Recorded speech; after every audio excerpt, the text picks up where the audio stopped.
यशोदा मैया जब यमुना जल भरने के लिए जाती हैं तो यशोदा मैया की सिर की ओढ़नी वो जब पीछे छूट जाती है ना, उसको श्री कृष्ण पकड़ लेते हैं और मैया से कहते हैं मैया मैं जाऊंगा तेरे संग।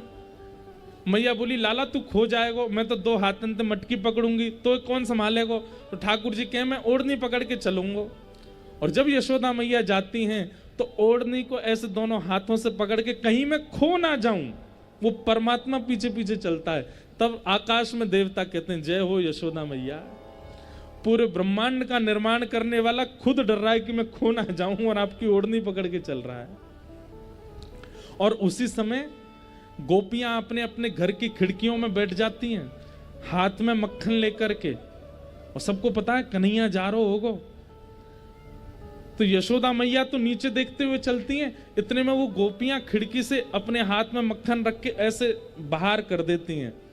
और जैसे ही दूर से कन्हैया मक्खन देखते हैं, मक्खन देख करके ठाकुर जी के मुंह में पानी आ जाए, यशोदा मैया की ओढ़नी छोड़ देते हैं, भूल गए और वह मक्खन के पास चले जावे। गोपी के लाला भीतर आजा चुपचाप, मक्खन खवाऊंगी। ठाकुर जी जैसे गोपी के घर में प्रवेश करते हैं, गोपी भीतर से किवाड़ लगा करके बंद कर देती है और खिड़की बंद करके ठाकुर जी को पकड़ लेती है। बोले अब आ गए हो मेरी पकड़ में। ठाकुर जी कहते हैं मैया मैया। गोपी बोली चुप, मैया मैया चिल्ला रहो, खड़ो हो जा मेरे सामने, बता मक्खन खाएगो। बोले हाँ खाऊंगो। बोले अच्छा पहले बंदर की तरह करके दिखा, बंदर कैसे करे। सो ठाकुर जी बंदर की तरह चलने लग जाते हैं। कृतमनु कृतवत्य उन्मदांध प्रकृति मगन किल यस्य गोपवध्व, भीष्म पितामह कहते हैं भागवत में। ठाकुर जी क्या करते हैं, गोपी जैसा कहती हैं वैसा आकृति और कृत्य करने लग जाते हैं। कोई गोपी कहती है अच्छा लाला सुन यहाँ पे आ, पांव में घुंघरू बांध देती हैं, अब नाच। ठाकुर जी कहें जे तो सही ना है गोपी। बोले रुक जा, मक्खन खाएगो। बोले हाँ खाऊंगा। बोले नाच के दिखा। ठाकुर जी ठुमुक ठुमुक के नृत्य करने लगते हैं। देवता आकाश में सिर पकड़ के बैठते हैं, हम ब्रज के ब्रजवासी क्यों नहीं हुए। ये जरा सा अपना माथा खुजाते हैं तो हमको चिंता हो जाती है क्या होगा, और ये ब्रजवासियों के इतने अधीन है कि वो इनको बांध करके मक्खन के लोभ में नचा रहे हैं, बंदर बना रहे हैं, कुछ भी करा रहे हैं।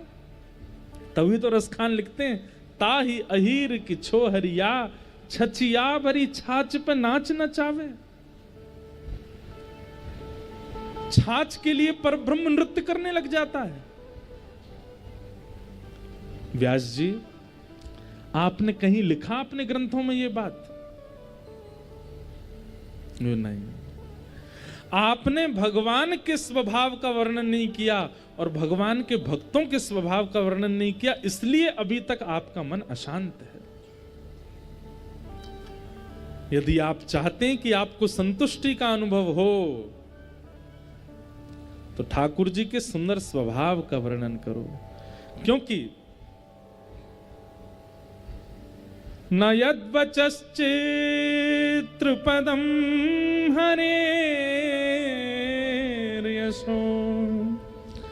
जगत् पवित्रं प्रगणीत कचित् तद्वायशं तीर्थमुशन्ति मानसा न यत्र हंसा निरमत्युशिक्षया।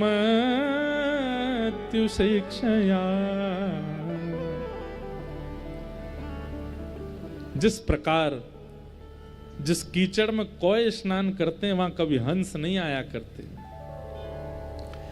जगत पवित्र जगत उद्धारण करने वाले ये भक्त चरित्र और भगवान के यश का चरित्र निर्मल जल है जिसमें हंस कोटि के वैष्णव ही आते हैं। इसलिए कृपा करके उन हंस कोटि के वैष्णवों के लिए आप भगवान के सुंदर यश का गान करो, भगवान के निर्मल यश का गान करो। उनका प्रभाव मत बताओ, दुनिया जानती है वो कैसे हैं, पर अब उनके स्वभाव का वर्णन करो।